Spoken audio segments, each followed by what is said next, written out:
Bonsoir. Il fait désormais partie intégrante de notre quotidien. Pour la majorité des Français, il est impossible de s'en passer ou même d'envisager de vivre sans. Je veux parler de Facebook. Facebook, le plus grand réseau social planétaire. Pour vous donner une idée, en France, nous sommes 30 millions à être utilisateurs. Et dans le monde, écoutez bien, 1 milliard de personnes abonnées à Facebook, soit un humain sur 7, qui utilise gratuitement ce réseau pour échanger, poster des messages et surtout, se faire des amis. Mais alors justement, ces réseaux sociaux comme Facebook ou encore Twitter pour les plus connus, eh bien ces réseaux sociaux sont-ils eux vraiment nos amis? Autrement dit, comment se servent-ils de nous, de nos échanges, de nos messages? Jusqu'où nos données personnelles peuvent être exploitées à des fins totalement insoupçonnées? Comment pouvons-nous être espionnés ou sous contrôle? En somme, ces réseaux sociaux sont-ils vraiment sans danger pour nous? Réponse avec ce grand document signé Charlotte Marie. Il est à peine 9 h. Dans son appartement parisien, au chaud sous la couette, Léna, 23 ans, ne peut s'empêcher de se connecter sur son compte Facebook avant même d'avaler son café. La première chose que je fais le matin, c'est de faire un tour sur toutes mes pages. Facebook, Twitter, les pages que je gère, mon blog, etc. pour savoir un peu ce qui s'est passé pendant la nuit. Comme 26 millions de Français, elle est accro à ce réseau social et commence toujours sa journée par un petit brin de causette avec ses 361 amis. Je suis en train de parler avec des amis en direct. Là, ils sont aussi sur leur ordi ou leurs iPhones et on est en train de se parler parce qu'on a décidé de se voir plus tard aujourd'hui. Facebook, c'est le réseau social le plus connu dans le monde. Mais aujourd'hui, il en existe des dizaines et il en apparaît de nouveaux en permanence. Vous allez voir que Léna les utilise toute la journée dans toutes ses activités. Par exemple, lorsqu'elle se rend dans l'un de ses endroits favoris, commerce ou restaurant, Léna utilise un autre réseau social.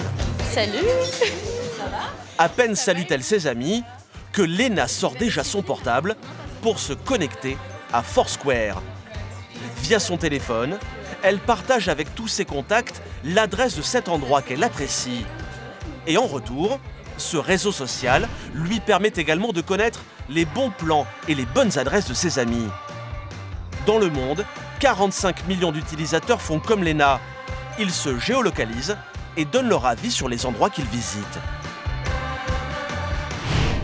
Je peux voir des photos du lieu, des brunchs, etc.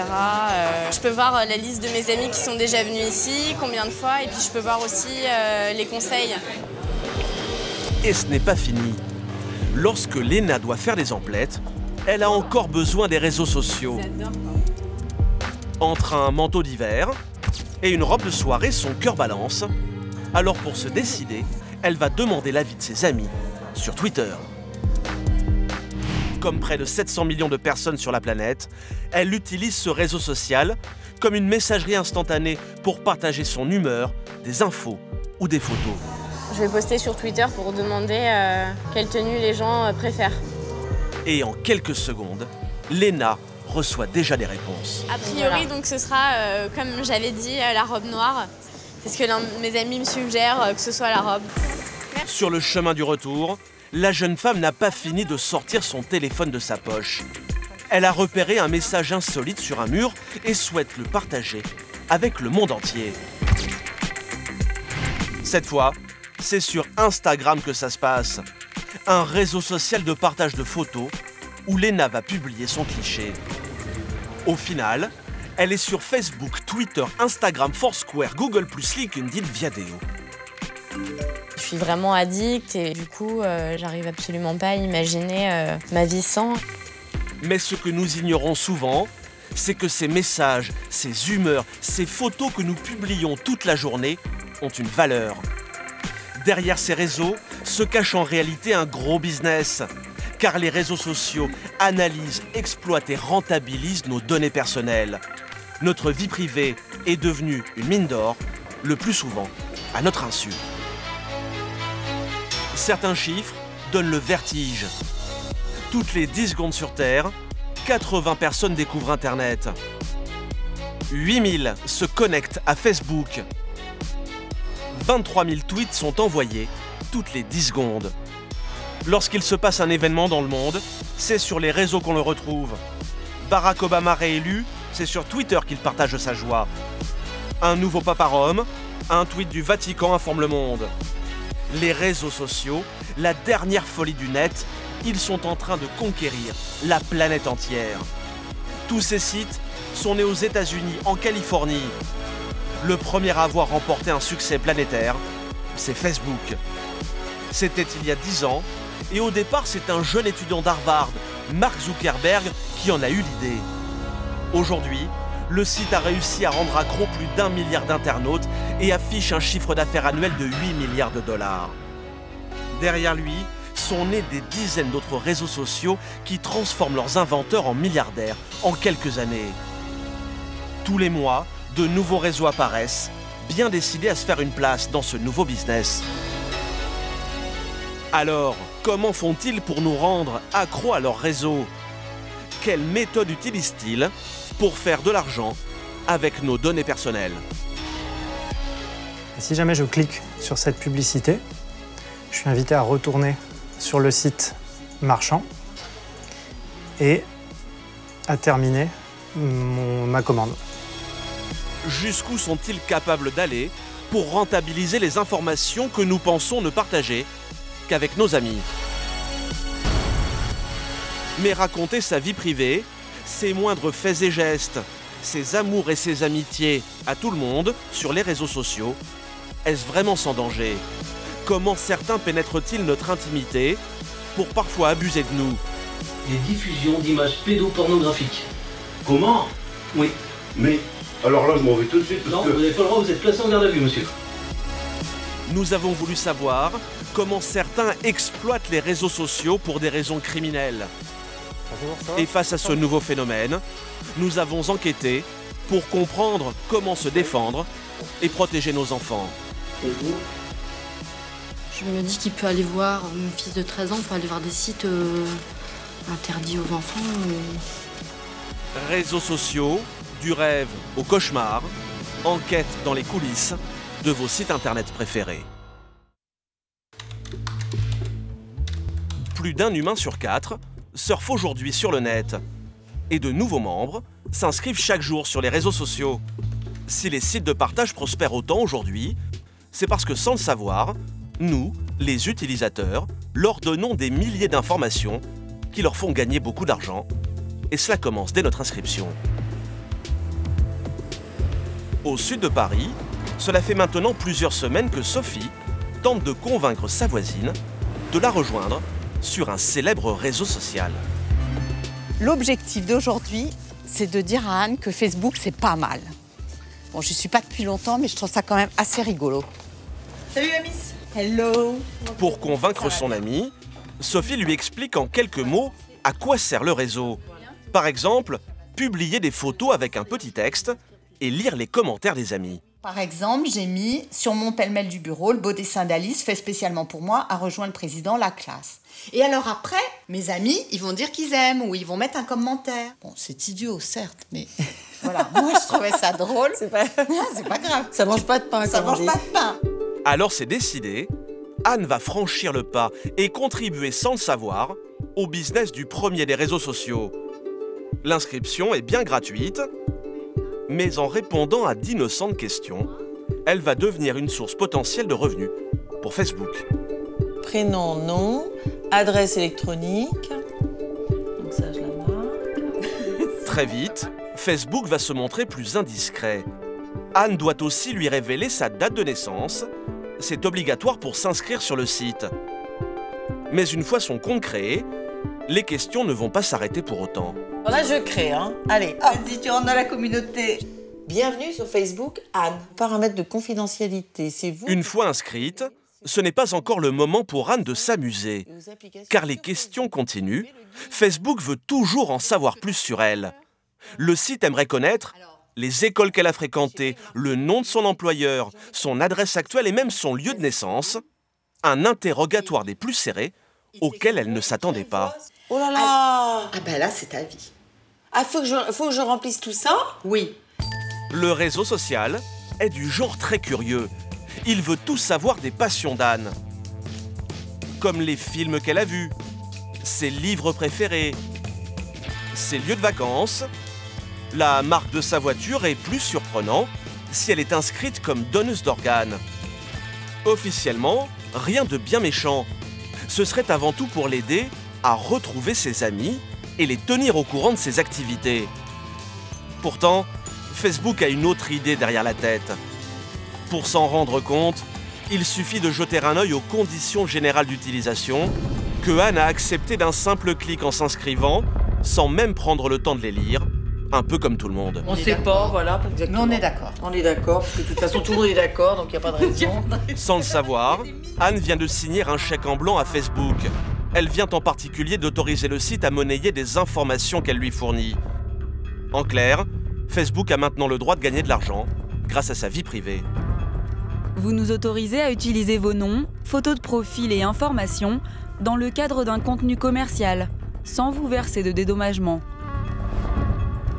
Et la traque aux informations ne s'arrête pas avec l'inscription. Désormais, chaque fois qu'Anne se connectera, elle donnera sans s'en rendre compte de nouvelles infos à Facebook. Ses moindres faits et gestes vont être observés et enregistrés par le site, qui va continuer dans son dos de remplir sa fiche de renseignement. Et pour l'encourager, Facebook a mis au point une arme imparable. Ce pouce, levé vers le haut, le fameux like, j'aime en français. Un petit symbole a priori inoffensif et qui pourtant rapporte très gros aux géants des réseaux sociaux. Chaque fois que vous aimez la page d'une marque, d'un artiste ou d'un sportif, Facebook l'enregistre et stocke méthodiquement vos préférences. Elles lui serviront plus tard. Mais où vont toutes ces données? Où sont-elles stockées? Et à quoi servent-elles? Eh bien, instantanément, toutes ces informations voyagent depuis nos ordinateurs et parcourent des milliers de kilomètres, pour la plupart du temps atterrir ici aux États-Unis, dans des hangars géants qui appartiennent à Facebook. On appelle cela des data centers, des centres de données, des kilomètres de disques durs ultra puissants, des mémoires géantes. Dans ces machines, nos données personnelles vont être analysées, triées et classées parmi les informations de centaines de millions de gens. Ces data centers ultra sécurisés contiennent les informations qu'1 milliard d'utilisateurs ont confiées à Facebook, un vrai trésor de guerre. Et celui qui veille jalousement sur ce fichier mondial, c'est le créateur du réseau, Mark Zuckerberg. Car ces informations, le jeune milliardaire américain les revend ensuite dans le monde entier. Des milliers d'entreprises en ont besoin pour leur business et elles sont prêtes à payer cher pour ça. L'homme peut vous dire merci. Son entreprise affiche un chiffre d'affaires de près de 8 milliards de dollars grâce à vous et à ce que vous lui confiez jour après jour. Souvenez-vous, les fameuses conditions générales d'utilisation de Facebook. En vous inscrivant, vous avez accepté que le site vende les informations qui vous concernent. Or, ces informations intéressent des gens qui sont prêts à payer pour savoir qui vous êtes, ce que vous aimez. Comme ça, ils sauront exactement quoi vous vendre. Pour en savoir plus sur la politique commerciale de Facebook, nous avons sollicité les représentants de l'entreprise en France qui n'ouvrent que très rarement leurs portes. Malgré nos nombreux emails, pas de réponse écrite, c'est par téléphone qu'ils refuseront nos demandes de tournage et d'interview. Alors pour y voir plus clair, nous sommes allés voir ceux qui, jour après jour, contribuent à faire grandir la fortune du site. À Paris, c'est une petite boutique qui n'aurait jamais connu un tel succès à l'époque du Minitel. Un business lancé grâce aux réseaux sociaux. À 28 ans, Alexis a lâché le monde de la finance pour se lancer dans la confection de cookies. Et ce soir-là, c'est déjà l'ouverture de sa deuxième boutique qu'il fête au champagne. Ah bah tout le monde est servi, super. Ça va? Salut. La forme? Très bien. Sympa d'être venu. C'est cool. Pour l'occasion, il a convié tous ses amis et ses meilleurs clients, histoire de trinquer à une réussite qu'il doit en bonne partie à Facebook. Un truc si tu veux. Les gars. Cheers. Au premier milliard. Car si en un an, Alexis a pu se faire un nom dans le monde de la pâtisserie. C'est grâce à un bon réseau d'amis, un ordinateur et au coup de pouce des réseaux sociaux. L'avantage des réseaux sociaux aujourd'hui, c'est que ça permet d'accélérer la connaissance d'une marque pour pas trop cher si on arrive à être malin dans sa communication. Et clairement, il y a 5 ou 10 ans, les entreprises qui se créent devaient avoir un budget bien plus conséquent que le nôtre pour arriver à avoir la même notoriété, même si la nôtre est encore toute petite. Mais si son affaire marche aussi bien, c'est grâce à l'outil que Facebook met à sa disposition, sa fameuse base de données. Vous allez voir que le réseau lui permet de piocher dedans pour trouver de nouveaux clients à partir des données que les internautes lui donnent, à leur insu.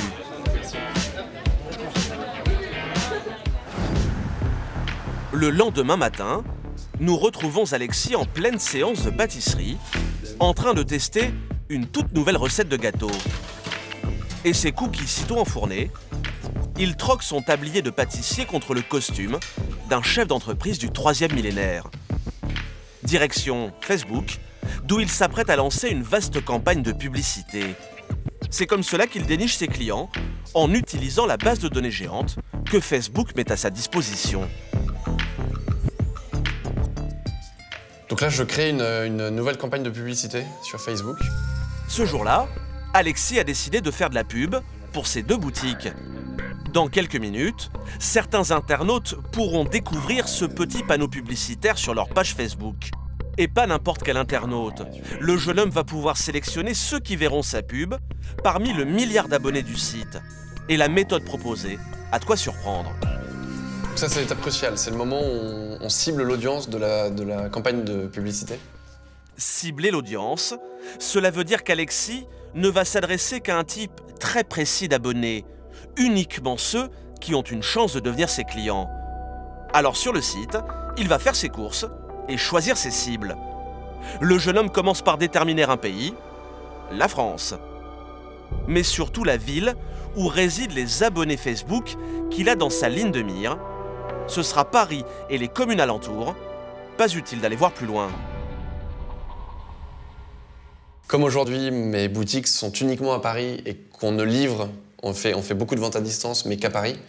Voilà, je ne suis pas très intéressé par le fait qu'un Lyonnais ou un Bordelais entende parler de la fabrique cookies, pour le moment en tout cas. Ensuite, Alexis va pouvoir choisir l'âge de ses cibles. Il ne veut que des majeurs.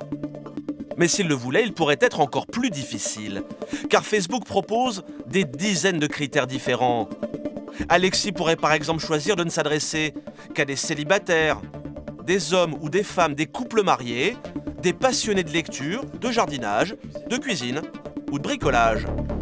Grâce à ce programme, Alexis peut donc s'adresser directement aux personnes qui l'intéressent le plus. Et si Facebook connaît aussi bien son monde, c'est parce que ce sont les usagers eux-mêmes qui lui ont fourni toutes ces informations. Souvenez-vous d'Anne, quand elle s'est inscrite, elle aussi a dévoilé son âge, sa ville, sa formation, son employeur. Elle a nourri la base de données dans laquelle Alexis est en train de faire son marché. Une fois tous ces critères sélectionnés, il ne reste plus à Alexis qu'à choisir la durée de sa campagne et le budget qu'il est prêt à dépenser pour faire sa pub. Je rentre un budget de 200 $. 200 $, moins de 150 €, voilà le budget choisi par Alexis. Pour ce prix-là, son affiche sera présente sur Facebook pendant 1 mois. Facebook casse les prix du marché pour séduire les annonceurs. Car si Alexis avait voulu s'offrir une campagne de pub de cette envergure, dans la presse écrite par exemple, cela lui aurait coûté plus de 2000 €. Pour 200 $, évidemment, aucune presse papier, aucune télé, aucune radio ne s'intéresse à une entreprise qui est capable qui souhaite dépenser 200 $. Donc le seul moyen qu'on a aujourd'hui avec un si petit budget, c'est de faire de la publicité sur les réseaux sociaux ou sur Google. Mais clairement, non, je ne peux pas m'attaquer aux médias traditionnels avec un budget aussi faible. Autre avantage offert par Facebook, à la fin de sa campagne, le site va fournir à Alexis des statistiques très précises. En 1 mois, Facebook lui assure que 70 000 membres ont vu son encart publicitaire au moins 3 fois. Et parmi eux, Alexis aura même récolté 610 nouveaux adhérents sur sa page. Aujourd'hui, plus d'1 million d'annonceurs dans le monde payent Facebook pour faire la promotion ciblée de leurs produits. Et Facebook développe chaque jour de nouvelles technologies pour en apprendre toujours plus sur les cibles, c'est-à-dire sur nous. Vous allez voir que le site a même trouvé le moyen de suivre nos faits et gestes sur Internet, même lorsque nous ne sommes pas connectés à Facebook. Nous sommes désormais espionnés en permanence. À Paris, dans l'un des beaux quartiers de la capitale, c'est une adresse très discrète. Celle d'un immeuble où l'on ne pénètre qu'en montrant patte blanche. Il faut dire qu'au dernier étage se cache une entreprise de pointe, 6e étage, dont les secrets valent de l'or. La mission de ses salariés, vous espionner dès que vous vous connectez sur le net. Enregistrez vos moindres faits et gestes pour tout savoir de vous. Leurs clients, de grandes marques comme Spartoo, McDonald's ou encore EasyJet, prêtent à dépenser beaucoup d'argent pour savoir tout ce que vous faites en ligne afin de vous attirer vers leurs produits. Sébastien, ingénieur en informatique, a développé avec ses équipes une technique redoutable pour vous faire consommer. On appelle ça de la publicité ciblée. Il a accepté de nous faire une petite démonstration en se mettant dans la peau d'un internaute. Comme des milliers de Français chaque jour, il surfe sur le net et finit par se retrouver sur ce site marchand. Donc là, je vais sur un site pour chercher une paire de chaussures pour femmes. Sébastien flâne sur le site, puis clique sur un produit qui lui a tapé dans l'œil, cette paire d'escarpins. Mais il ne va pas aller plus loin et surtout ne va rien acheter. Je fais un peu du lèche-vitrine sur le site marchand, mais je ne conclus pas mon achat. Comme 9 internautes sur 10, Sébastien s'est contenté de regarder mais n'a rien acheté. Ensuite, il va se connecter pour la première fois de la journée sur son réseau social préféré et là, une petite surprise l'attend sur sa page, en haut à droite. Et je vais retrouver dans mon Facebook une publicité personnalisée qui me montre la paire d'escarpins que je viens de voir. Comme par magie, une publicité pour le fameux escarpin l'a suivi jusque sur Facebook. Elle n'attend plus qu'une chose, qu'il se décide enfin à cliquer dessus pour passer à la caisse. Et si jamais je clique sur cette publicité, je suis invité à retourner sur le site marchand et à terminer ma commande. Une publicité qui vous suit de page en page jusqu'à ce que vous craquiez. Cela n'a rien de magique. Si Sébastien et ses équipes savent très bien quel type de produit vous intéresse, c'est parce qu'ils vous suivent pas à pas lors de vos activités en ligne. Rien ne leur échappe, grâce à une petite armée d'espions qui travaillent pour eux au quotidien. Et voilà comment ça marche. Lorsque vous allez par exemple sur le site du marchand d'escarpins, vous ne le savez pas, mais il va déposer dans votre ordinateur ce petit espion qui va retenir des informations essentielles, comme le type de chaussures que vous avez vu, sa taille, son prix et la date de votre visite, même si vous n'achetez rien.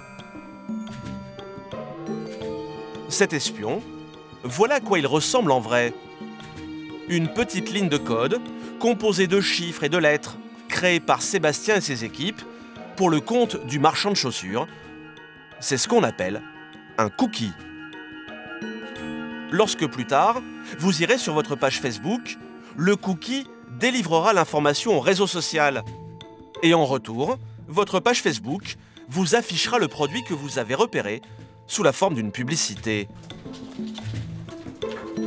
Seule une vingtaine d'entreprises dans le monde sont capables de prévoir à l'avance les publicités qui retiendront votre attention et de les restituer sur vos réseaux sociaux. Sébastien et ses troupes ont travaillé des années sur des formules mathématiques très complexes et leurs techniques sont jalousement gardées. Il y a une très forte composante technologique dans notre système et bien évidemment d'autres sociétés seraient très contentes de pouvoir bénéficier de notre technologie et de nos algorithmes pour leurs propres besoins. La publicité, c'est ce qui fait tourner Internet. Mark Zuckerberg l'a bien compris. Cette géante base de données que nous lui fournissons fait le bonheur des publicitaires et rapporte aujourd'hui au patron de Facebook près de 8 milliards de dollars de chiffre d'affaires. Seulement voilà, faire du business avec les données personnelles des utilisateurs commence à agacer. Et en premier lieu, les associations de consommateurs, comme l'UFC Que Choisir, qui récemment dénonçait les conditions d'utilisation de vos données personnelles. Facebook, Google+, et Twitter, des réseaux qui seraient trop curieux pour être honnêtes et ne respecteraient plus du tout notre vie privée. L'association de consommateurs a décidé de les attaquer en justice pour qu'ils clarifient les conditions d'utilisation de leurs services. Des réseaux sans cesse plus nombreux et de plus en plus spécialisés. On trouve aujourd'hui Instagram pour les photos, Tumblr pour créer des blogs, ou encore Vine pour les vidéos. Mais en ce moment, ce qui marche le plus et qui pourrait rapporter gros, ce sont les réseaux sociaux de rencontres. Car les jeunes raffolent de cette drague 2.0, un concept qui peut rendre millionnaires ses créateurs.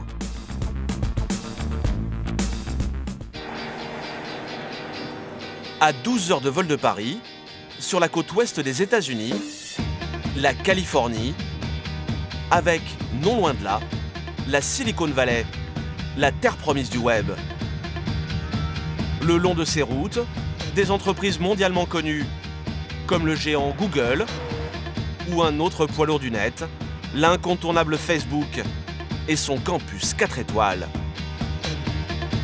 Mais c'est un peu plus au sud de la Californie qu'un petit jeune est en train de faire parler de lui dans le milieu select des réseaux sociaux. À Los Angeles, non loin de Beverly Hills, c'est un jeune homme de 27 ans qui savoure sa réussite en contemplant les villas à plusieurs millions de dollars de ses nouveaux voisins. C'est un super quartier, je l'adore. C'est magnifique, vous voyez, il fait beau, les gens sont sympas. Justin Matin, le concepteur de Tinder, l'application qui a fait de lui un homme très riche.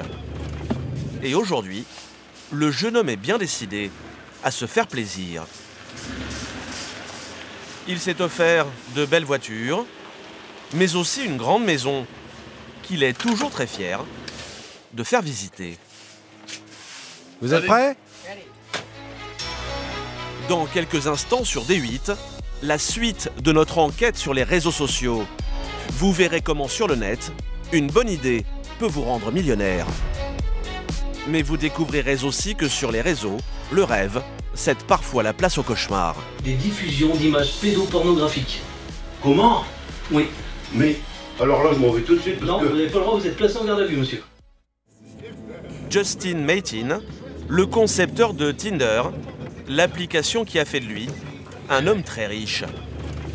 Et aujourd'hui, le jeune homme est bien décidé à se faire plaisir. Il s'est offert de belles voitures, mais aussi une grande maison qu'il est toujours très fier de faire visiter. Allez. Vous êtes prêts ? Une villa à 3 millions de dollars que Justin a acquise dans l'un des quartiers les plus huppés de Los Angeles. Une maison musée. Vous voulez boire quelque chose ? Où Justin entrepose les tableaux dans lesquels il investit une partie de sa fortune. Comme cette œuvre, sa dernière acquisition. J'adore l'art. En plus, c'est un bon moyen de placer son argent. Si vous misez sur les bons artistes, c'est un bon investissement. Et si Justin aime la peinture, il n'a rien contre une bonne soirée devant la télé. Alors à l'extérieur, il s'est fait aménager cette salle de projection privée pour lui et ses amis. Voilà ma salle de ciné pour regarder un bon film. 6 grands fauteuils face à un écran géant et tout ce qu'il faut à portée de main. Et ça, c'est le bar. Comme ça, vous pouvez boire un verre en regardant un film. À même pas 30 ans, sous le soleil de Californie, Justin mène une vie de millionnaire. Tout ça parce qu'un jour, il a eu une bonne idée, la drague géolocalisée sur smartphone, et le principe de son application est tout simple. Sur votre mobile, vous indiquez tout d'abord si vous êtes un homme ou une femme, puis la distance maximale où se trouve votre cible, puis sa tranche d'âge et le sexe qui vous intéresse. Ensuite, tel un radar, votre téléphone va rechercher tous les célibataires qui correspondent à vos critères. Et d'un simple clic, vous n'avez plus qu'à indiquer si vous êtes intéressé ou pas par les profils proposés. Si l'attirance est réciproque, c'est un match. Une conversation privée peut alors débuter. Une idée qui pourrait sembler toute bête, seulement voilà, personne avant Justin n'y avait pensé. Il y avait déjà plein de réseaux sociaux pour garder le contact avec des gens que vous connaissez déjà. Mais il n'existait aucun site pour rencontrer de nouvelles personnes. Tinder, c'est ça. Ça va vous permettre justement de rencontrer des gens et d'apprendre à les connaître. Et à ce petit jeu, notre jeune millionnaire est plutôt doué. Tout le monde veut faire sa connaissance. Comme Emily, 25 ans, dont Justin découvre les photos et qui, d'un coup de pouce, va dire oui ou non. Pour Emily, ça sera oui. Christy, en revanche, ne semble pas être du goût de Justin, qui va rejeter sa candidature. Rachel aura plus de chance, c'est un oui. Ashley, quant à elle, aura même le privilège de s'entretenir avec le jeune homme. Elle m'écrit « Salut, j'habite sur la côte ouest et toi ?» Je lui réponds « Oui, moi aussi, mais je fais juste une démonstration pour expliquer comment Tinder fonctionne. » C'est parti. Et malgré ses airs de playboy, Justin est devenu un redoutable homme d'affaires, très discret sur son business. Au dernier étage de cet immeuble, voilà à quoi ressemble la petite start-up qui fait parler d'elle. Un grand plateau où des ingénieurs travaillent à l'amélioration du réseau social qui monte. Toujours entouré de ses assistants, Justin, lui, a déjà tout du PDG à l'américaine qui contrôle son image et son message. Il faut dire que le jeune homme joue gros, car avec ses millions d'abonnés et la publicité qui pourrait en découler, Justin l'affirme, son entreprise vaudrait déjà des centaines de millions de dollars, et il en est persuadé, le meilleur est à venir. Il y a de très grosses entreprises qui s'intéressent à nous, mais nous ne sommes pas à vendre. On se concentre sur l'évolution, notre produit et notre développement. On a de grandes ambitions pour Tinder. Je pense qu'on va rapidement rentrer en bourse. Vous en entendrez parler comme pour Facebook ou Instagram. De jeunes entrepreneurs qui, à moins de 30 ans, jonglent déjà avec les millions. Cela fait bien des envieux. Alors aujourd'hui, pour se faire une place au soleil, certains sont prêts à aller très loin. Et c'est ainsi que sont apparus des réseaux sociaux extrêmes, des réseaux qui dépassent les limites et sont parfois même accusés de provoquer des drames. L'été dernier, l'Angleterre découvre le portrait de cette jeune fille et va tomber des nues. Anna Smith, 14 ans, une ado que ses parents vont retrouver pendue dans sa chambre. Mal dans sa peau, elle avait posé quelques questions aux internautes sur un réseau social à propos de ses problèmes d'eczéma. Ce sont les réponses très violentes qui vont finir par la pousser au suicide. Rends-nous service, va te suicider. Suicide-toi, mais surtout, ne te rate pas. Harcelée, Anna va finir par passer à l'acte. L'Angleterre apprend alors l'existence d'un réseau social que seuls les adolescents connaissaient jusque-là. Ask, un site qui, selon les médias anglais, serait à lui seul responsable de 4 suicides dans le pays. Créé il y a 3 ans, Ask compte déjà plus de 60 millions d'utilisateurs, dont beaucoup de jeunes Français. Le principe du site est simple, n'importe qui a le droit d'y poser n'importe quelle question, et les personnes interrogées peuvent répondre ou pas. En général, c'est plutôt mignon et même bon enfant. Quelle est selon toi la meilleure invention de tous les temps? Le portable. Seulement voilà, l'anonymat est autorisé et du coup, Ask est devenu un grand défouloir pour des ados inconscients ou parfois cruels. Faut pas en vouloir aux autres si t'es moche. Un peu comme une cour de récréation numérique où toutes les insultes, tous les coups seraient permis. Quand ton père sort avec ta mère dehors, pourquoi on dit le p sort sa chienne? Mort de rire, mais pends-toi sur la vie de ma mère, pends-toi, t'es inutile et t'as pas de vie. En France aussi, des drames se produisent sur les réseaux. Il y a 1 an, le suicide de la petite Marion, 13 ans, victime de harcèlement sur Facebook, a fait la une des journaux. Le problème que posent ces sites, c'est qu'ils permettent à des utilisateurs malveillants de masquer leur identité ou de se faire passer pour d'autres. harcèlement en ligne et parfois bien pire. Car dans leur traque de ces délinquants du web, les gendarmes spécialisés s'exposent parfois à de surprenantes découvertes.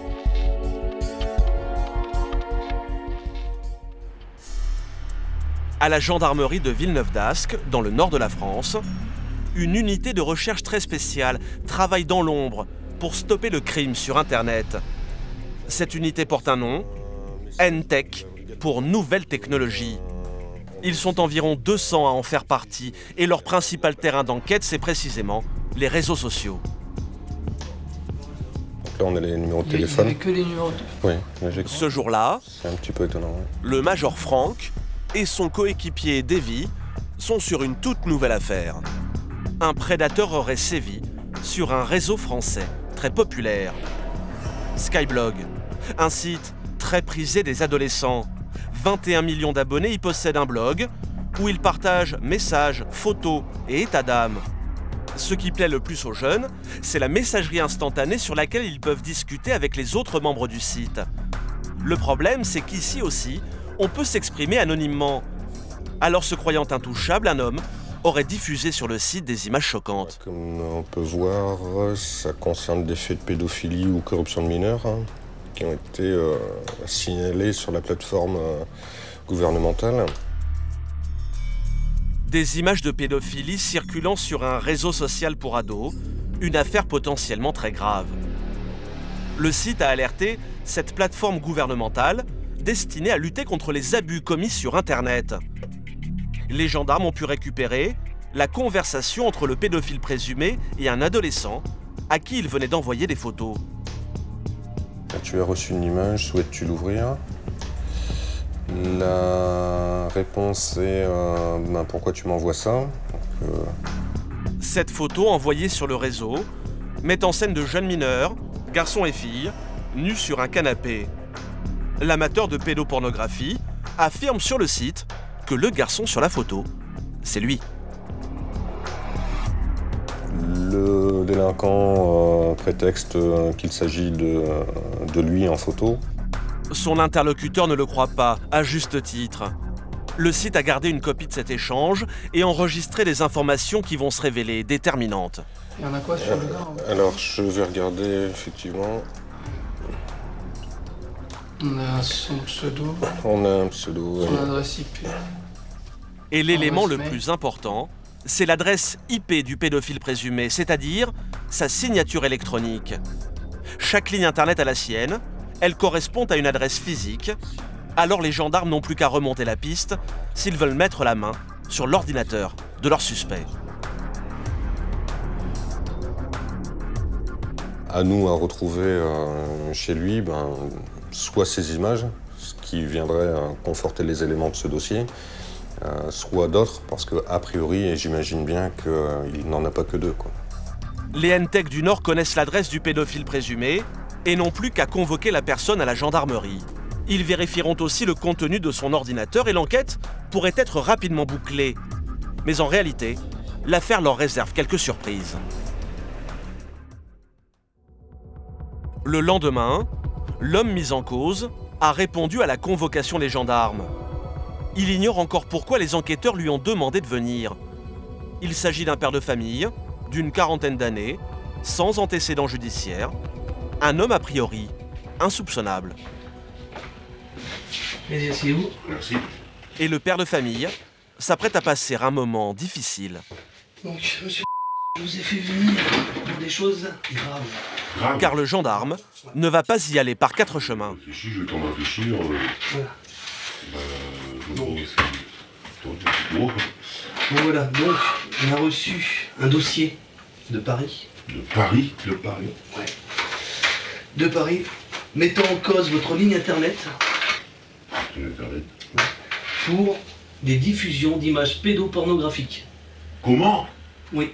Mais, alors là, je m'en vais tout de suite parce non, que... vous n'avez pas le droit, vous êtes placé en garde à vue, monsieur. En garde à vue pour des photos pornographiques? Pédopornographiques. Pédo, ça veut dire quoi ça? Des enfants. Des enfants? Ouais. Ah oui, alors là, non. Donc? Non, mais alors là... Non, mais c'est... Non, mais là, je peux même pas y... Face aux accusations, le suspect semble tomber des nues et nie tout en bloc. Alors pour le confondre, les gendarmes vont aller chercher les preuves à son domicile, dans son ordinateur. Et pour cela, ils ont besoin de l'expertise des gendarmes spécialisés, Franck et Davy. C'est bon pour toi, Davy? Pour intervenir, les N-Tech emmènent avec eux un arsenal un peu particulier. Ici, pas de gilet pare-balles et encore moins de pistolets, leurs armes à eux sont d'un tout autre genre. Des câbles, soit de téléphone, ou alors aussi disque dur pour stocker. Ils emportent également quelques logiciels spécialisés. A priori, aucun ordinateur ne peut leur résister.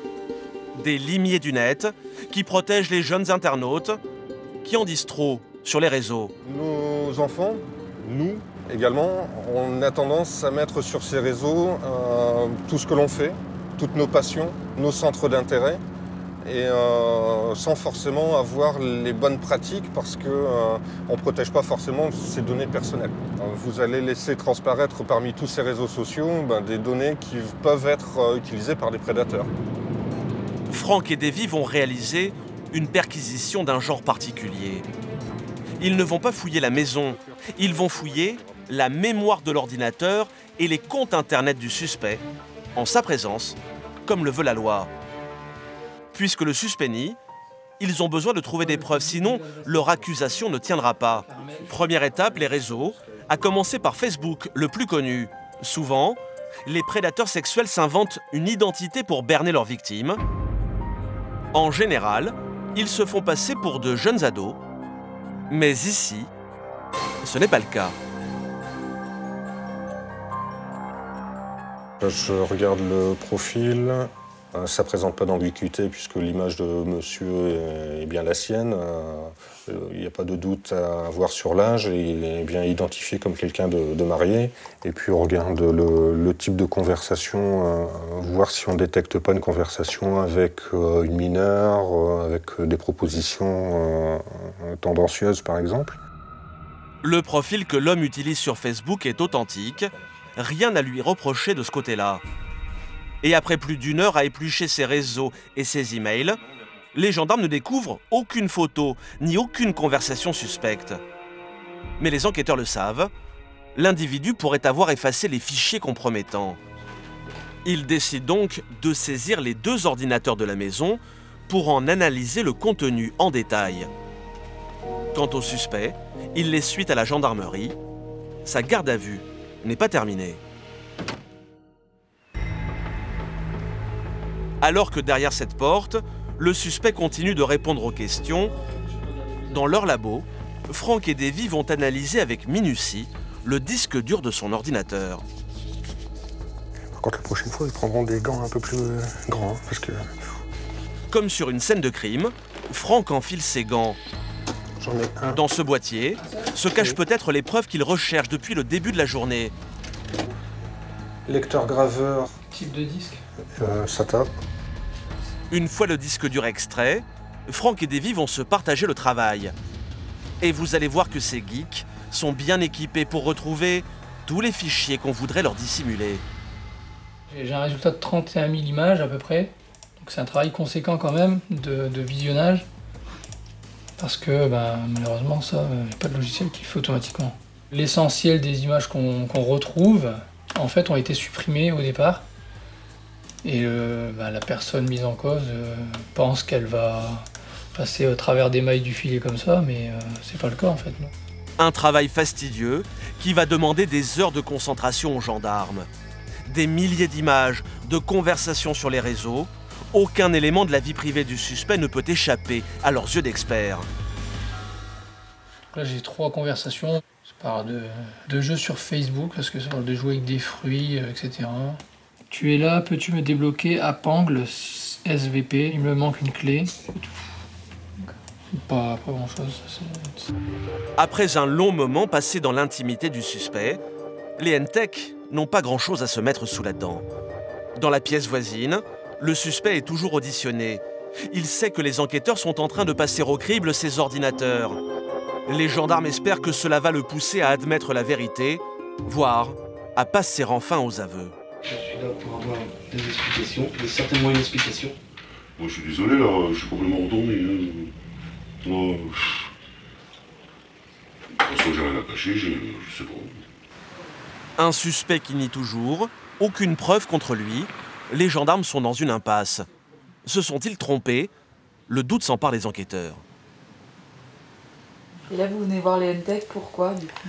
Pour voir si j'ai pas un peu plus d'informations pour à mettre sous la dent pour pouvoir plonger dans une faille. Parce que là, de ce qu'il me dit, moi, je peux presque demander une remise en liberté au parquet. Nous, on n'a pas fini les traitements, quoi. Ouais, non, mais voilà, moi... Lui, il peut nous mener en bateau, hein. Le problème, c'est qu'analyser des milliers de fichiers, c'est très long. Faute de preuves, en fin de journée, rien ne permet de maintenir le suspect en garde à vue. L'homme est libéré, mais l'enquête est loin d'être terminée. Car ce qui est certain, c'est que des images pédopornographiques ont bien été envoyées depuis chez lui. Et il reste un deuxième ordinateur à analyser. Malgré l'heure tardive, les NTEC replongent dans leur fouille méthodique, mais sans plus de succès. Ça, c'est la vidéo téléphone. Donc là, on est sur des fichiers épisodes de séries télé Breaking Bad. Des séries téléchargées illégalement, pas vraiment ce que l'enquêteur espérait trouver. Donc je vérifie quand même parce qu'on ne peut pas non plus se fier qu'au nom inscrit. Mais en regardant le fichier suivant, Franck va tomber sur un tout autre type de vidéo. Et un hit sur Russian Teens. Bon, a priori, c'est une production, mais malgré tout, ça nous donne quelque chose comme ça, donc c'est quand même particulier, quoi. Sur ce film, de très jeunes femmes, dans des positions équivoques. Cela peut sembler choquant pour certains, mais cette vidéo ne suffit pas à prouver quoi que ce soit. On voit que c'est quand même des personnes très jeunes, mais de là à dire qu'elles sont mineures, c'est quand même difficile. Dans ce genre de dossier, il faut rester très prudent. Franck va devoir continuer à analyser toutes les vidéos. De son côté, Davy, lui, épluche l'historique des connexions du deuxième ordinateur. Avec un logiciel expert, il découvre rapidement que cet ordinateur a régulièrement visité des sites internet, pas vraiment recommandables. Il y a quand même, je crois, 5000 pages de zoophilie. En agrandissant un peu, on voit la blonde va se faire prendre par le cheval, gros chien baise sa maîtresse. Des sites internet consacrés à la zoophilie, mais également des traces de contact avec d'autres internautes sur le fameux site qui a donné l'alerte. Des profils de Skyrock, Touche-moi pas XD, Rouge 510, Princesse Zoé 14. 14, ça pourrait éventuellement faire référence à son âge. Seximateuse, la fille du coin 60. On peut imaginer cette fois-ci que c'est pas son âge, mais plutôt son département. Des milliers de profils féminins, aux noms très évocateurs, dont le suspect semble très friand. Il consulterait leur blog, il choisirait ses victimes et entamerait la conversation de manière très directe. Tu te touches à la cam, je me branle. On est quand même dans du langage cru. C'est pas qu'une fois. Hein. On voit ici la preuve, je parle à une fille de 12 ans, elle m'envoie des photos de sa chatte. C'est pas une coincée comme toi. Là purement, c'est de la prédation. Hein. Tout de suite sur D8, l'enquête continue. Et vous découvrirez que pour les gendarmes du net, la traque du prédateur sexuel réserve quelques rebondissements. Bon, de toute façon, on ne va pas se cacher, vous savez très bien sur quel dossier on est. Hein. Le tout, c'est de le dire, de toute façon, on le saura. Donc.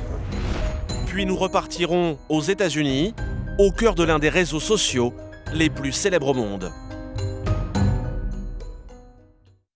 Des milliers de profils féminins, aux noms très évocateurs, dont le suspect semble très friand. Il consulterait leur blog, il choisirait ses victimes et entamerait la conversation de manière très directe. Tu te touches à la cam, je me branle. On est quand même dans du langage cru. C'est pas qu'une fois. Hein. On voit ici la preuve, je parle à une fille de 12 ans, elle m'envoie des photos de sa chatte. C'est pas une coincée comme toi. Là purement, c'est de la prédation. Hein. Des propos choquants qui ne semble pas toujours dérouter les victimes. La preuve, ces photos qu'il aurait obtenues d'elles. Des images prises par des jeunes filles qui n'hésitent pas à se dévoiler devant leur webcam. Quand on regarde le sexe féminin, puis on voit quand même c'est quand même une personne jeune. Et puis j'ai celle-ci également, quoi. On voit que même au niveau des poils pubiens et autres, il n'y a pas... Plus de doute, même s'il ne voit pas leur visage, l'enquêteur n'a aucun mal à identifier ces filles comme étant des mineurs. Donc à mon avis, tu vas être content. D'autant plus que Franck vient de découvrir un dernier élément capital qui va rapidement convaincre le directeur d'enquête. Donc moi, sur les images, voilà ce que je trouve. On voit effectivement une très jeune fille et un très jeune garçon qui, devant la caméra, montrent leur sexe. Très clairement, on voit l'activité, et on voit les visages, et là on ne peut pas dire que ce n'est pas des enfants, quoi. Les caractères... Des images, des vidéos et des conversations. Après des heures de traque informatique, les NTech ont réussi leur mission. En revanche, ils s'étaient trompés de suspect, car le pédophile à qui appartient cet ordinateur, ce n'est pas le père de famille, mais son fils de 18 ans. C'est l'ordinateur saisi dans sa chambre qui contient les documents pédopornographiques. Une situation totalement inattendue. Les gendarmes vont devoir retourner dans la maison pour procéder à l'interrogatoire du jeune homme, leur nouveau suspect, et ils sont loin d'avoir tout découvert. Le compte utilisé actuellement, le plus courant. Bon, de toute façon, on ne va pas se cacher, vous savez très bien sur quel dossier on est. Le tout, c'est de le dire, de toute façon, on le saura. Donc... Loin de l'image d'un homme sûr de lui qu'il donne sur Internet, le jeune homme se montre introverti, quasi muet. Mais même s'il reste silencieux, les enquêteurs connaissent maintenant ses adresses et ses mots de passe. Ils ne vont pas tarder à faire de terribles découvertes. Voilà, donc c'est ce qui nous intéressait. Sur la page du blog du jeune homme, des vidéos mettant en scène plusieurs mineurs, des images à caractère pédopornographique. Moi, la question est la suivante. Toutes ces images-là, elles sont stockées où, à part là? Vous les avez sur un autre support? Que là? Et quand vous les envoyez à quelqu'un, vous faites comment? Non, mais allez, il faut vous dire, de toute façon... Est-ce qu'il y a d'autres blogs que tu détiens dans lesquels il y a ce type d'image?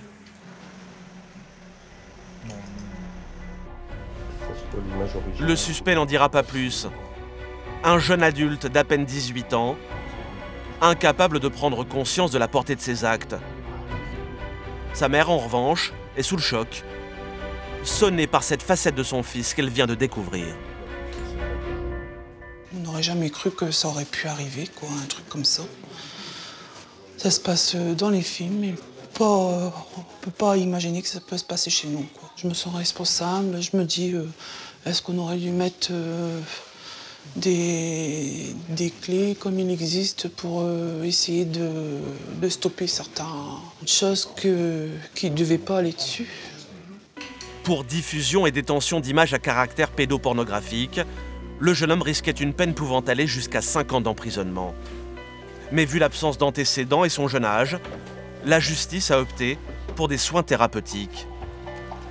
Avec la multiplication des réseaux sociaux, les délinquants sexuels sévissent sur Internet. Alors pour éviter aux enfants de faire de mauvaises rencontres, les gendarmes ont entrepris d'alerter les parents, qui bien souvent sont loin de savoir tout ce que font leurs enfants sur Internet.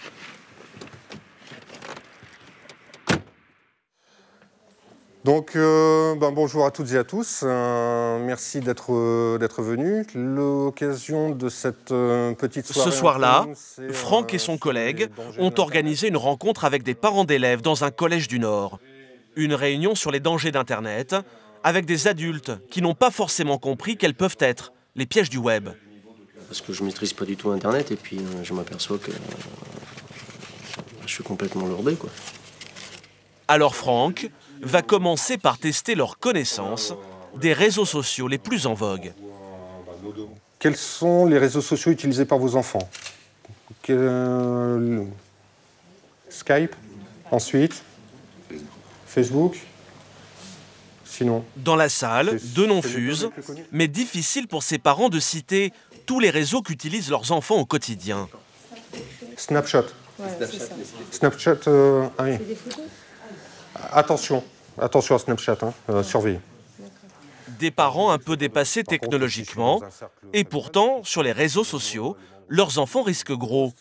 Car Franck le sait, derrière l'inconnu qui discute avec eux, peut se dissimuler un prédateur sexuel. Alors, si les mineurs peuvent discuter comme ça, moi, adulte, prédateur, je peux faire exactement la même chose. Mon âge, je vais mettre 13 ans. Et alors, qui est-ce qui va contrôler? On ne me demande pas ma carte d'identité. On ne me voit pas, je ne mets pas d'empreinte, rien du tout. J'ai tout mon temps. Pendant 3, 4 jours, voire une semaine, 15 jours, je vais discuter avec des enfants. Puis ceux qui s'intéressent à moi, je vais continuer le relationnel, je me mets en confiance. Puis après, tiens, qu'est-ce que t'aimes au niveau sexualité? Est-ce que tu as déjà eu un petit copain? Est-ce que tu l'as déjà embrassé? Ici, là. Et puis on y va jusqu'à t'as une webcam? Je voudrais bien te voir, et ainsi de suite. Effet garanti sur des parents qui réalisent qu'ils vont devoir bien plus surveiller les activités de leurs enfants sur le net. Maintenant, c'est sûr que ce qui peut être questionnant, c'est le nombre d'amis. On voit 200, 250 amis, on se dit, est-ce que c'est... Elle en a beaucoup, votre enfant a beaucoup d'amis? Je pense que ça doit être dans les 200, enfin je sais pas, il faudrait que je vérifie. Je trouve effectivement que ça fait beaucoup et je pense pas que les 200 soient des gens qu'elle connaisse. Oui, c'est ça, c'est des amis, d'amis, d'amis. Donc faire attention. Ça à surveiller. Ouais. Avec ce que j'ai entendu ce soir, c'est vrai que ça fait un petit peu réfléchir. C'est-à-dire je vais peut-être être plus vigilante, encore plus, quoi. Seulement voilà, pas facile pour ces parents de priver leurs enfants de réseaux sociaux. Hervé Barré, le proviseur adjoint, le sait bien. Un ado sans réseau peut vite se retrouver exclu. Le problème avec Facebook, c'est que c'est aussi un facteur d'intégration. C'est-à-dire qu'il y a une grande différence entre le CM2 et la 6e. Quand on arrive en 6e... si on n'a pas de Facebook, ne pas avoir Facebook, c'est difficile de s'intégrer si on n'a pas Facebook. Parce qu'il y a plein de choses qui se passent le soir sur Facebook. Donc, c'est difficile. On ne peut pas condamner les parents qui laissent leurs enfants aller sur Facebook, mais je pense qu'il faut juste le faire avec du contrôle. Et Franck a la solution pour ses parents. Ne pas interdire, mais surveiller, en ne laissant jamais les enfants seuls sur les réseaux.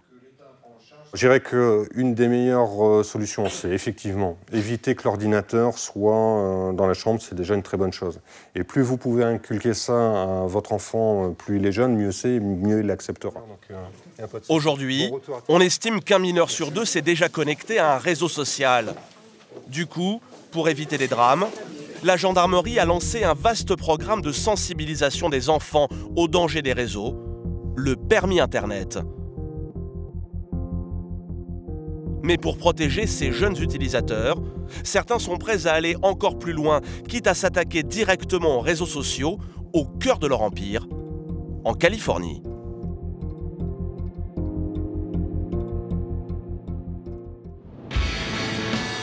À des milliers de kilomètres de là, direction Sacramento, la discrète capitale de l'État de Californie. Sous la coupole du Capitole, un homme s'est fait une réputation dans toute la Silicon Valley. Bonjour, bienvenue. Et pas sûr qu'il y ait gagné beaucoup d'électeurs. Darrell Steinberg est sénateur de Californie et vient de remporter un drôle de combat, celui du droit à l'oubli sur Internet. Un nouveau trophée arrangé à côté de tous ceux qu'il collectionne. Là, vous pouvez voir Arnold Schwarzenegger. Tout le monde le connaît en France, non? C'est l'ancien gouverneur de Californie. On a négocié quelques budgets ensemble. On était copains, même si on n'était pas d'accord sur tout. Il y a 2 ans, Darrell le Matador est descendu dans l'arène pour combattre certains réseaux sociaux. Salut Nick, ça va? Bien et toi? Même si notre homme n'a rien d'un pro de l'Internet. Ça, c'est mon Facebook? Oui, c'est votre Facebook. Ah, ok. Facebook, un site que M. Steinberg aime bien, car on peut y écrire n'importe quoi, il y a toujours la possibilité de faire machine arrière. Vous voyez, là, vous pouvez effacer ce que vous avez écrit. grâce à ce bouton. Bon, là, on va pas le faire parce que c'est un bon commentaire, mais oui, sur ce site, vous pouvez effacer ce que vous voulez pour que le contenu sur votre Facebook soit toujours approprié et acceptable pour ceux qui le lisent. Voilà ce qui plaît au sénateur Steinberg. Une option qui permet de supprimer tout commentaire ou photo que l'utilisateur regretterait d'avoir posté sur Facebook. Le problème, c'est que de nombreux réseaux ne proposent pas cette option, comme ce site que Nick vient tout juste de découvrir. Qu'est-ce que tu es en train de regarder? C'est un site de partage pour les ados. Je voulais vous montrer les photos qu'on peut y trouver. Oh mon Dieu. Bon, cette photo, ça va encore, mais j'imagine qu'il y en a d'autres bien pires. Et le sénateur Steinberg a vu juste. Sur ce site, de nombreuses photos de jeunes gens, souvent mineurs, dans des situations peu avantageuses, en sous-vêtements ou avec de l'alcool. Teen Spot, c'est un site de rencontre pour adolescents qui fait fureur aux États-Unis. Les jeunes pensent y être tranquillement entre eux et publient tout et souvent n'importe quoi. Le problème, c'est que les adolescents vont grandir et que leurs photos resteront à jamais accessibles à tout le monde. Il n'y a pas l'option effacer sur ce site? Non, j'ai pas l'impression. En tout cas, je la vois pas. Et tout ça, c'est public. Le problème pour M. Steinberg, c'est que le réseau ne permet pas d'effacer ces erreurs de jeunesse, que ces ados risquent de traîner longtemps, pas vraiment ce qu'il y a de mieux comme CV. Beaucoup de directeurs d'université vont sur Google ou Facebook pour se renseigner sur le caractère des étudiants qui s'inscrivent ici. Un tiers d'entre eux a déjà refusé des candidats à cause de ce qu'ils ont trouvé sur le net.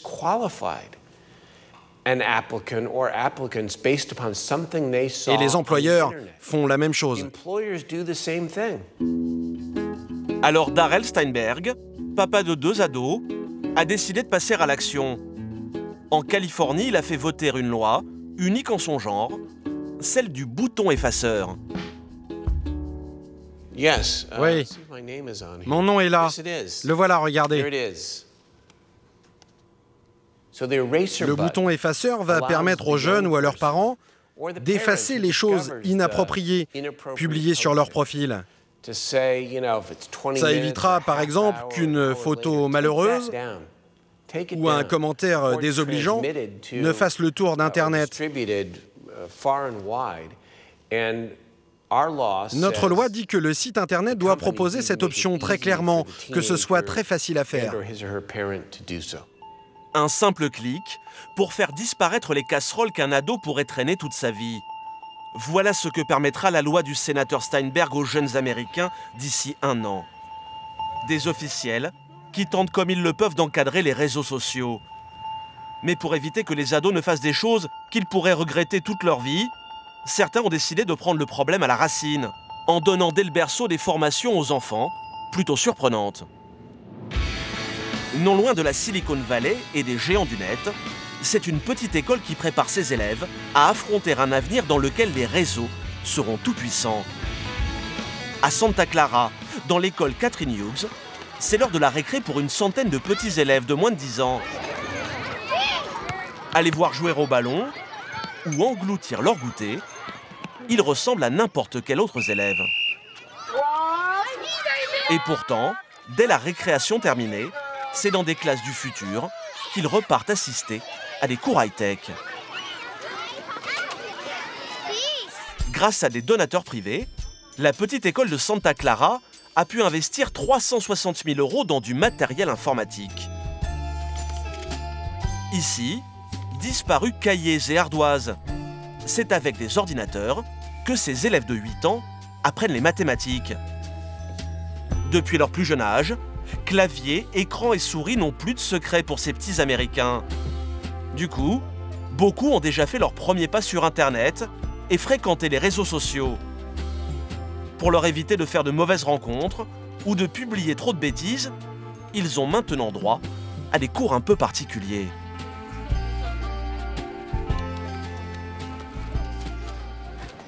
Après quelques multiplications, c'est une matière inédite qu'ils vont maintenant étudier dans la pièce d'à côté, avec Jennifer, leur institutrice. Les enfants, écoutez-moi. Et levez la main quand vous avez la réponse. Et les questions qui vont suivre n'auraient jamais été posées il y a encore quelques années. Combien d'entre vous ont un profil Facebook? La majorité des élèves lèvent la main. Ils sont inscrits sur le réseau social, même si officiellement, ils n'en ont pas le droit. Vous n'avez pas 13 ans, je fais comme si je n'avais rien entendu. Mais plutôt que de les gronder et de leur défendre d'aller sur Facebook, Jennifer va tenter de leur expliquer comment s'y comporter pour éviter les ennuis. Alors pour que le message passe, Jennifer, avec humour, va se mettre à leur place avec des histoires de leur âge. Est-ce que vous pensez qu'il y a des choses qu'on ne doit pas partager sur le net? Des photos inappropriées? Ça, c'est bien vrai. Tu ne mettrais pas des photos de toi, bébé, dans ton bain? Ce serait très embarrassant. Oui, même si c'est très mignon, tu n'aimerais pas que tous tes amis te voient dans ton bain, avec plein de mousse, quand tu avais 2 ans. Éclat de rire général, le message semble être passé. Mais Jennifer ne va pas s'arrêter là. Quel est le meilleur moyen de ne pas mettre sur Internet quelque chose que vous ne voudriez pas qu'on voit? Bien sûr, parfois on peut effacer, mais comment être sûr de ne pas faire de bêtises? Ne pas le mettre sur Internet. Tu ne le mets pas du tout, exactement. Surtout, réfléchissez bien. Réfléchissez longtemps avant de poster quoi que ce soit sur Internet. Réfléchir avant de cliquer. Le mot d'ordre est affiché sur tous les murs de l'école. Apprendre à ses enfants à se comporter sur les réseaux, ici c'est devenu une matière comme une autre, aussi importante qu'apprendre à lire ou compter. Ils utilisent la technologie depuis qu'ils sont bébés. Donc, ils sont bien plus à l'aise que moi, au même âge qu'eux. Alors, je pense qu'il faut leur parler de tout ça très jeune. Sur comment se protéger sur le net, est-ce qu'on peut y écrire ou pas. Parce que ces enfants vont passer toute leur vie en ligne. Une vie entièrement numérique. Moi, je n'ai découvert Internet que lorsque j'avais 16-17 ans. Mais ces enfants ont commencé à jouer sur Internet au berceau. Donc, je pense que c'est vraiment important de les prévenir le plus tôt possible. Ces internautes de moins de 10 ans ont déjà bien conscience qu'Internet a la mémoire longue et qu'il ne faut pas y mettre n'importe quoi. Mais qu'en sera-t-il des prochaines générations? En Californie, le Far West du 2.0, des sites comme Facebook, Twitter ou Instagram apparaissent sans cesse. De nouveaux sites qui se créent pour tous les goûts et tous les âges.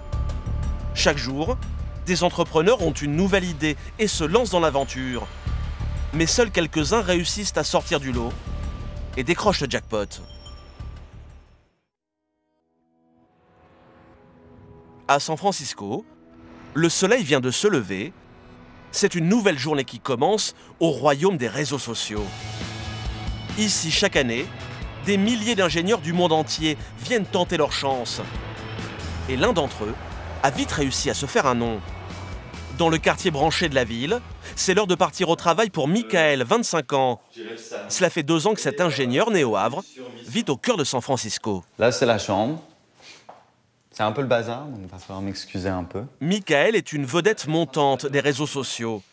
Et ce qui a lancé sa carrière, c'est son travail sur l'un des sites de partage de vidéos les plus visités au monde. Voilà, ça c'était YouTube avant. Ah, quelle horreur. Quand vous consultez une vidéo sur YouTube, vous ne vous en doutez pas, mais c'est Michael et son équipe qui ont conçu la nouvelle interface. Ça, c'est quand j'ai commencé à rejoindre l'entreprise. Ça commence déjà à être un peu plus clair au niveau visuel, etc. Et cette présentation-là, c'est le second redesign massif du site. Quand on regarde le site aujourd'hui, je suis responsable de beaucoup de choses, même si je ne travaille plus chez eux. Donner un coup de jeune à YouTube, rien de tel pour se bâtir une réputation éclair dans la Silicon Valley. Et aujourd'hui, c'est le réseau social qui monte, qui a fait appel à son talent. Cela fait 5 ans que Michael vit aux États-Unis. À 20 ans, son diplôme d'informatique en poche, il quitte la France en emportant quelques habitudes avec lui. À la française, ils ont des croissants qui sont quand même assez bons. Donc j'hésite pas et je les emmène souvent au taf en fait. Malgré son petit sourire et ses allures de touriste, Michael sait qu'il a la pression, car l'entreprise qu'il a recrutée est une start-up à la croissance fulgurante. Pinterest. En moins d'1 an, ce site est devenu le 3e réseau social le plus fréquenté des États-Unis. Son nom, Pinterest, pourrait se traduire par « épingler ses centres d'intérêt », car c'est un site de partage d'images et de bons plans sur la toile. Sur son profil, un utilisateur peut épingler les images de tout ce qui lui plaît sur Internet. Comme par exemple, les chaussures qu'il rêverait de s'acheter, de bonnes idées de recettes, ou encore les voyages qu'il aimerait faire. Pour réunir ses trouvailles sur son profil, il lui suffit d'aller sur le net, comme par exemple sur un site de déco. Si une lampe plaît à l'abonné, il n'a plus qu'à l'ajouter à sa page perso en cliquant sur ce petit bouton rouge, le Pin It. L'image va alors se retrouver directement sur son profil.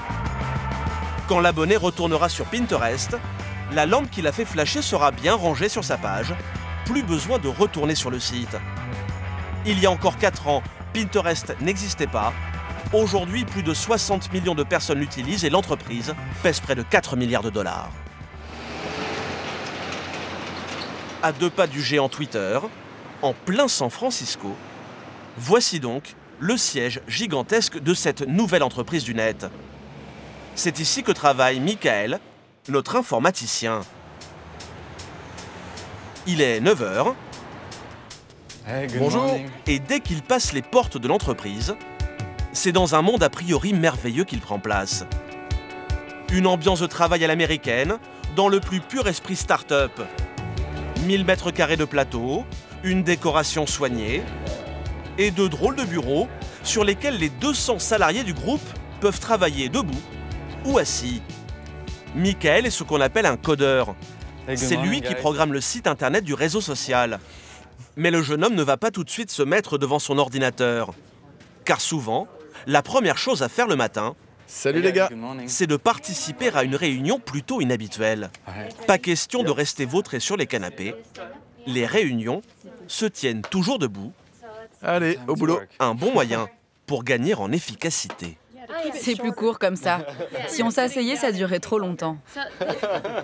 Oui, le but de ces réunions debout, c'est qu'elles soient très courtes pour aller très vite à l'essentiel. Comme on est debout, on n'est pas très à l'aise. Ça évite que ça dure trop longtemps. Lors de cet échange, Michael et ses collègues vont devoir chacun leur tour expliquer aux autres où ils en sont de leur projet. Allez, parlons un peu de ce qu'on a fait cette semaine. Ok, moi j'ai corrigé des bugs sans m'arrêter. Et nos informaticiens semblent très contents d'eux-mêmes. J'ai travaillé les performances du site, mais je dois encore améliorer sa vitesse. Mais le grand héros du matin, cela semble être Michael, le français de l'équipe. Ça y est, j'ai lancé le Japon.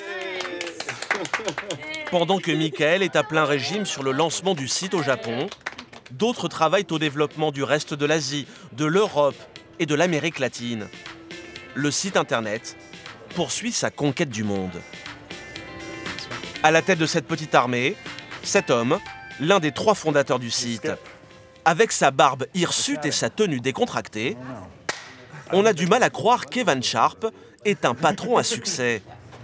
Il a bien voulu nous consacrer 1 heure de son temps afin de nous expliquer les secrets de sa réussite. Il y a 6 ans, alors étudiant à New York, il rencontre ses 2 futurs coéquipiers, Ben Silverman et Paul Sciarra. Tous 3 férus de collections en tout genre, les 3 copains s'amusent à créer un petit site internet qui permettait de partager leur passion entre amis, l'ébauche de Pinterest.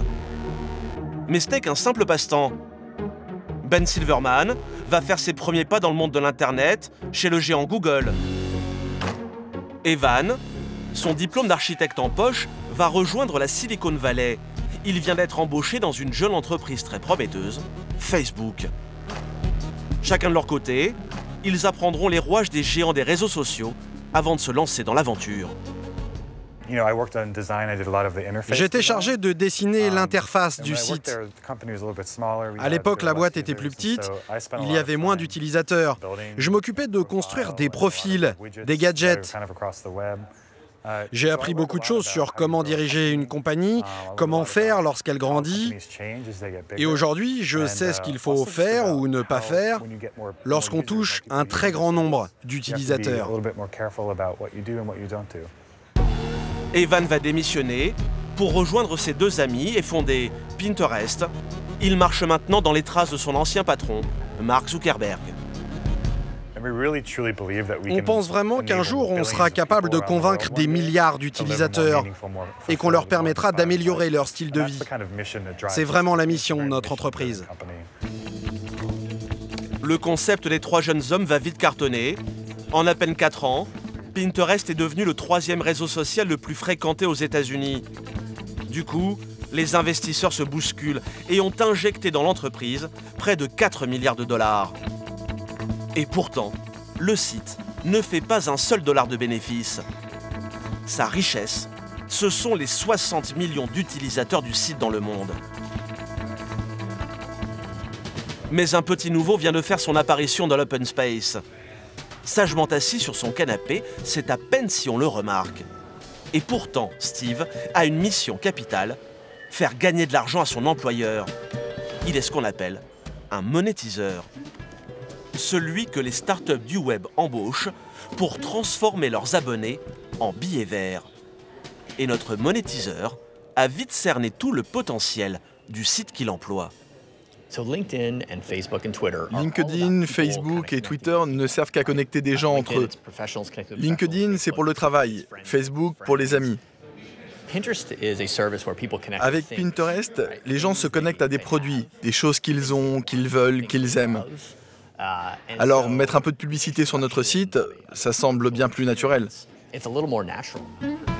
Pour que Pinterest gagne de l'argent, Steve a fait rentrer de la publicité sur le site. Il compte employer les mêmes méthodes que Facebook. Quand les utilisateurs consultent les pages, comme celle-ci consacrée à la beauté, ils tombent sur des conseils et des photos d'autres membres. Mais plus seulement. Steve y a glissé très subtilement les publicités des marques. Des encarts publicitaires qui ont tout l'air de conseils beauté et pourtant, quand Steve clique dessus, il le redirige directement sur le site commerçant pour qu'il passe à la caisse. Pour l'instant, les marques ne paient pas pour être sur Pinterest. Mais grâce à cette gigantesque base de données, Steve sait bien que les annonceurs n'hésiteront pas à mettre la main au porte-monnaie.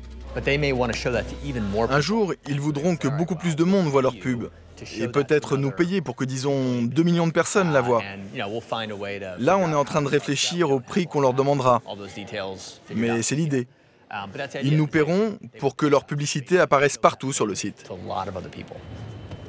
Le rêve de Steve, que Pinterest marche sur les traces de son glorieux aîné. L'an passé, Facebook a empoché près de 8 milliards de dollars grâce aux annonceurs. En moins de 10 ans, bon nombre d'entrepreneurs de la Silicon Valley, âgés d'à peine 30 ans, sont devenus les rois des réseaux sociaux, connus dans le monde entier. Grâce à leur concept, ils empochent des millions de dollars, un business qui cartonne et fait rêver outre-Atlantique. En France aussi, de plus en plus d'entrepreneurs ont créé des startups dont la renommée n'est aujourd'hui plus à faire. Jacques-Antoine Granjon et son célèbre site de déstockage, vente privée, Xavier Niel, patron de Free, ou encore Marc Simoncini, le créateur de Mythique. Des success stories à la française qui poussent de plus en plus de petits nouveaux à se lancer dans l'aventure du web. Dans l'Est parisien, ce dimanche soir, c'est soirée-concert pour Gilles et ses amis.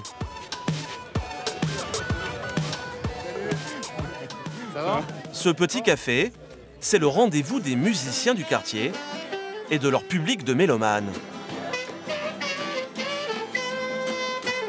La musique, la grande passion de G, Loïc, Gilles et Adrien, qui n'a pas résisté à l'envie de se mêler aux musiciens pour jouer les airs du moment. En 2011, les 4 amis ont eux aussi décidé de monter leur petit groupe. Oh, Adrien, viens voir. On a pris une vidéo de toi en train de jouer. Mais pas question pour eux de composer le tube de l'année. Leur rêve, c'est de lancer le réseau social qui les rendra célèbres. Et 3 ans plus tard, leur petite aventure sur le web s'est peu à peu transformée en un vrai business. Bon bah cheers. On est bien là, on est à 13 000 membres là, plus 13 000 sur janvier. Des membres par milliers, il faut dire que ces 4 garçons dans le vent ont peut-être trouvé l'idée qui va faire de leur réseau social le prochain géant de l'Internet. Le lendemain matin, c'est dans la Silicon Valley parisienne que nous retrouvons Gilles. Loin de la démesure californienne, c'est ici qu'une quinzaine de start-up françaises tentent de pousser. Là-bas, je crois qu'il y a une boîte de jeux vidéo. Et là-haut, c'est OnPrint, qui est une boîte dans l'impression, impression et édition numérique également. Pour Gilles et ses amis, ce n'est pas encore le grand luxe, comme chez les poids lourds américains de l'Internet. Pour le moment, leur réseau social tient dans un bureau de 20 mètres carrés. On est là. Où les 5 créateurs du site travaillent. Salut les gars. Ça va? Pour lancer leur réseau social, il leur a suffi d'une connexion Internet, de quelques ordinateurs et surtout d'une bonne idée. Mais comme chaque matin, avant de se mettre au travail, c'est une fois de plus de musique dont il s'agit. Écoute Gilles, je pense que tu vas bien aimer. Elle est assez calme. Non mais je l'ai ajouté ça déjà. Ça j'aime bien ça, c'est quoi, c'est qui ça? C'est Lord. Ah c'est Lord. C'est un remix. La musique sur Internet, un secteur qui cartonne et qui a déjà donné naissance à de grands noms du web, comme Deezer, Spotify ou encore SoundCloud. Des sites d'écoute de musique utilisent 200 millions de personnes dans le monde. Miser sur la musique en ligne, c'est le pari des 5 garçons. Seulement voilà, rien de bien original. Alors pour se démarquer de leurs concurrents, ils ont décidé de lancer sur le net un réseau social entièrement consacré à la musique. Sur sa page, par exemple, Gilles peut poster tous les morceaux qui lui plaisent, histoire d'en faire profiter ses amis, et réciproquement. Donc je m'abonne au profil des autres personnes et je vais avoir en temps réel toutes leurs découvertes musicales. Mais ce n'est pas tout. Pour séduire les utilisateurs, ils ont inventé un petit gadget très pratique.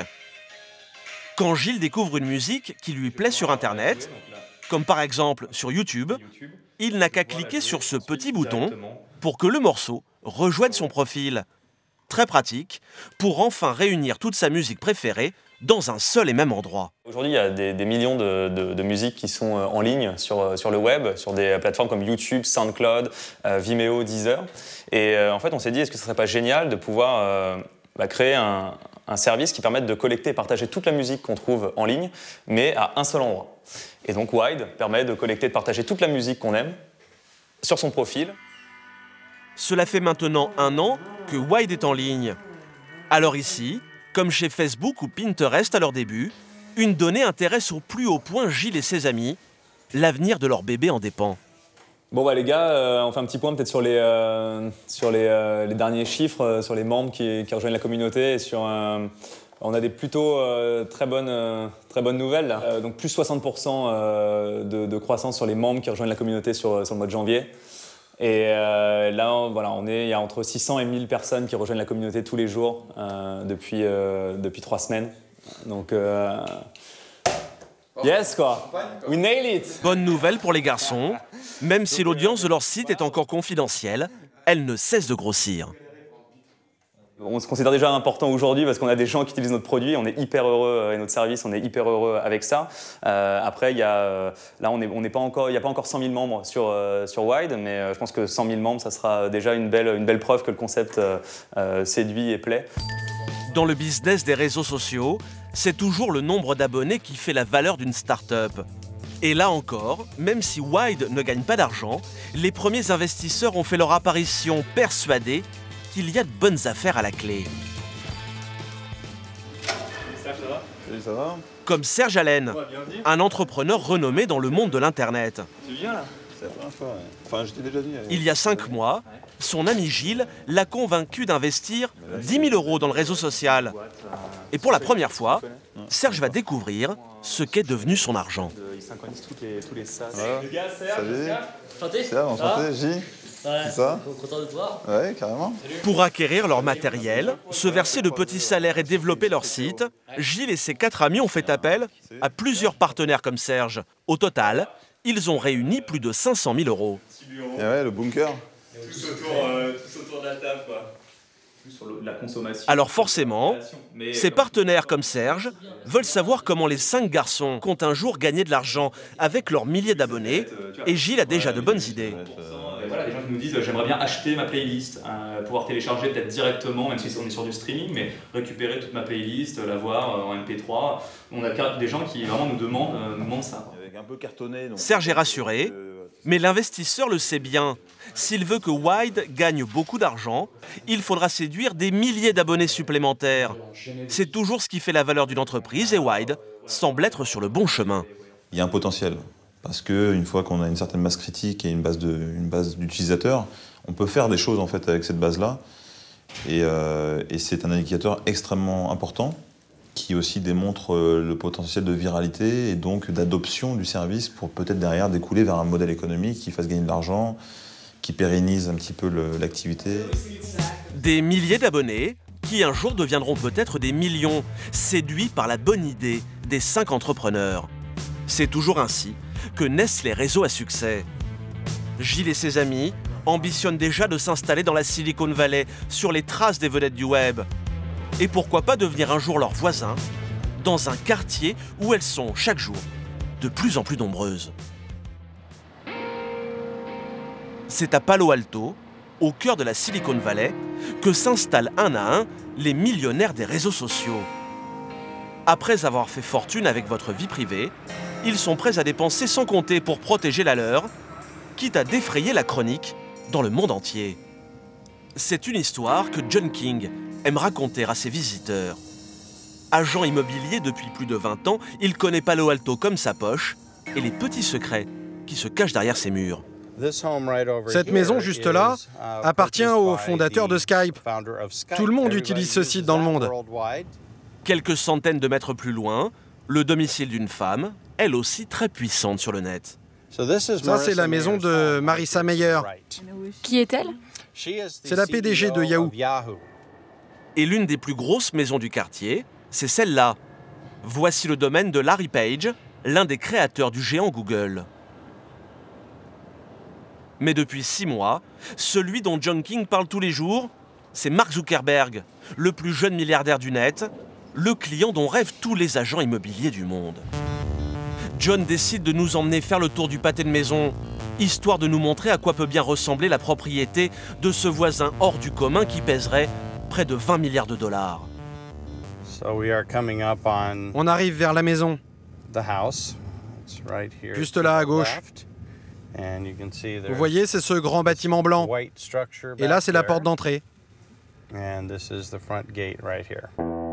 Derrière ces haies et le mur de briques, nous voici donc devant la résidence du créateur du réseau social le plus célèbre au monde.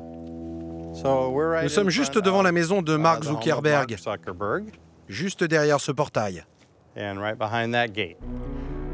Il y a 2 ans, le patron de Facebook a acheté cette maison pour 7 millions de dollars. Une résidence de 500 mètres carrés, avec 5 chambres, une piscine, un solarium et un grand jardin. Mais quelques mois plus tard, Mark Zuckerberg va également acheter les 4 maisons qui entourent la sienne. Pour convaincre ses voisins de vendre, il va leur proposer de doubler le prix de leur maison. Zuckerberg n'avait pourtant pas besoin de s'agrandir, simplement de régler un petit problème. Ça, c'est la première maison qu'il a achetée lorsqu'il a appris qu'un complexe immobilier allait être construit à cet endroit. Il se doutait qu'il se tramait quelque chose, alors il a directement contacté les propriétaires de la maison. Il a même engagé une équipe de négociateurs qui s'en est occupée. Ils ont parlé avec les propriétaires et leur ont carrément demandé leur prix. Car un promoteur voulait acheter la maison voisine, y bâtir un complexe résidentiel et faire de Zuckerberg l'attraction du quartier. Alors pour avoir la paix, le jeune milliardaire a racheté tout le pâté de maison pour la modique somme de 30 millions de dollars. De quoi faire ricaner la presse du monde entier, qui va moquer les efforts du jeune homme pour protéger sa vie privée, alors qu'il a bâti sa fortune en exploitant celle des autres. Et le business des maîtres des réseaux sociaux n'est pas prêt de s'arrêter. Car le temps de ce reportage, près de 50 000 personnes ont découvert Internet, plus de 4 millions d'internautes sont allés sur Facebook, plus de 12 millions de tweets ont été publiés. Et le rythme ne cesse de s'accélérer.